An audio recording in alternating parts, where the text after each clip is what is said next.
میں اس وقت صرف دو ممالک ایسے ہیں جنہیں مذہب کے نام پر بنایا گیا ہے، کیونکہ ان کا کردار قرب قیامت کے حالات میں بہت زیادہ اہم ترین ہے۔ یعنی یوں کہیں کہ پاکستان کو بنایا نہیں گیا بلکہ بنوایا گیا ہے، وہ بھی کسی عام ہستی سے نہیں بلکہ دنیا کی سب سے عظیم ترین ہستی حضرت محمد صلی اللہ علیہ وآلہ وسلم کے حکم پر۔ آپ صلی اللہ علیہ وآلہ وسلم نے فرمایا تھا کہ مجھے مشرق کی طرف سے ٹھنڈی ہوائیں آتی ہیں۔ عرب کے مشرق میں افغانستان اور پاکستان واقع ہیں، جو عرب کے زمانے میں ایک ہی علاقے تھے اور اسے خراسان کہا جاتا تھا۔ آپ صلی اللہ علیہ وآلہ وسلم کی حدیث کے مطابق یہاں سے مسلمان فوجیں غزوہ ہند کے لیے نکلیں گی اور شام میں امام مہدی علیہ السلام اور حضرت عیسیٰ علیہ السلام کی ساتھی ہوں گی۔ اسی لیے آج تک جتنا پاکستان کو لوٹا گیا اور اس کے خلاف بین الاقوامی سازشیں کی گئی، اگر اس کی جگہ کوئی اور ملک ہوتا تو اب تک تباہ ہو چکا ہوتا۔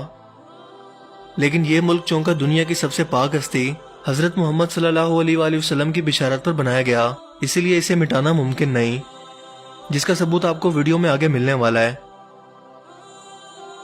1934 میں قائد اعظم محمد علی جناح برطانیہ کے شہر لندن میں موجود تھے اور وہاں اپنی وکالت جاری رکھے ہوئے تھے۔ آپ واپس نہیں آنا چاہتے تھے، لیکن اچانک سے آپ نے انڈیا میں واپس آنے کا اعلان کیا۔ ان کے سب سے قریبی دوستوں میں سے ایک علامہ شبیر احمد عثمانی، جنہوں نے سب سے پہلے پاکستان کا جھنڈا اٹھایا تھا، قائد اعظم محمد علی جناح سے پوچھنے لگے کہ ہم سب دوست اور مسلم لیڈرز آپ کو کئی سال سے واپس انڈیا بلا رہے تھے کہ ہمیں اور انڈیا کے مسلمانوں کو آپ کی ضرورت ہے، لیکن آپ مان نہیں رہے تھے۔ لیکن اچانک ایسی کیا وجہ بنی جو آپ کو یہاں واپس کھینچ لائی ہے؟ کیا آپ کو علامہ اقبال کی لہو گرما دینے والی شاعری نے متاثر کیا، یا لیاقت علی خان کے الفاظ سے متاثر ہو کر آپ نے واپس انڈیا آنے کا فیصلہ لیا؟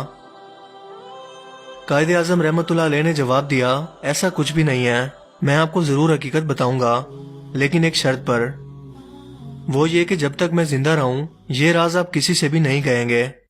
علامہ صاحب نے کہا کہ ٹھیک ہے۔ قائد اعظم نے فرمایا کہ ہوا کچھ یوں کہ ایک رات میں اپنے لندن کے گھر میں سکون سے سو رہا تھا کہ اچانک میرا بیڈ زور زور سے ہلنے لگا۔ میں خوف سے فوراً جاگ گیا کہ ایسا کیوں ہو رہا ہے، لیکن اسے اپنا وہم سمجھ کر پھر سے سو گیا۔ لیکن ایک بار پھر سے میرا پلنگ زور زور سے ہلنے لگا، اتنی زور سے کہ مجھے لگا کہ شاید زلزلہ آ گیا ہے۔ سو میں بھاگ کر گھر سے باہر نکلا کہ شاید میری طرح اور بھی لوگ گھروں سے باہر موجود ہوں گے، لیکن رات کے اس پہلو میں میرے علاوہ کوئی بھی اور موجود نہیں تھا۔ سو میں پھر سے جا کر سو گیا، لیکن تیسری مرتبہ پھر ایسا ہوا۔ اب کی بار میری آنکھ کھلی تو اچانک سے ایک نورانی شخصیت میرے سامنے موجود تھی۔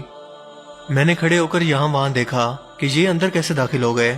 پھر میں نے پوچھا کہ وہ آر یو؟ انہوں نے جواب دیا، I'm your prophet محمد۔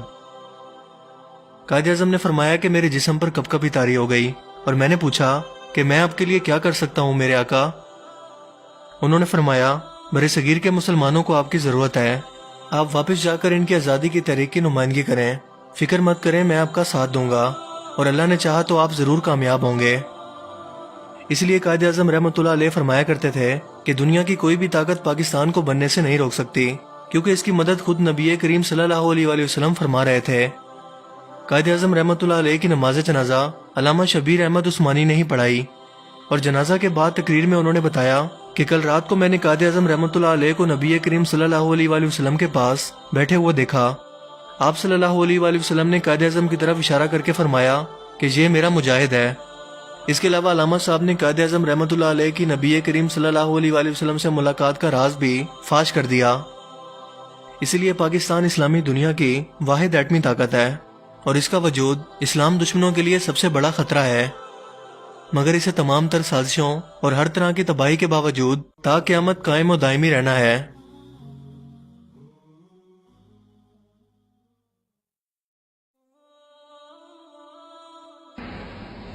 قائد اعظم کا جب انتقال ہوا تھا تو اس وقت ان کے جنازے میں میں خود موجود تھا۔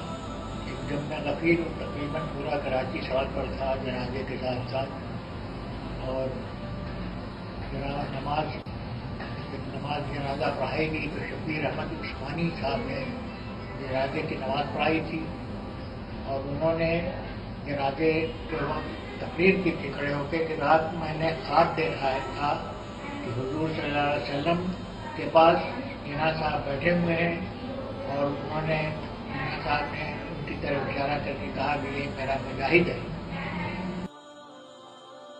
مجھے امید ہے کہ آج کا یہ ویڈیو آپ کو پسند آیا ہوگا۔ اور اس سے نیا کچھ جاننے کو ملا ہوگا۔ اگر آپ کو یہ ویڈیو اچھا لگا تو اسے لائک کیجئے اور مزید اس طرح کے انفارمیٹیو ویڈیوز کے لیے اس چینل کو ضرور سبسکرائب کریں۔ اب میں ملوں گا آپ کو ایک نئی انٹرسٹنگ ویڈیو میں، تب تک کے لیے اپنا بہت سا خیال رکھیے گا۔ Thanks for watching this video. اللہ حافظ۔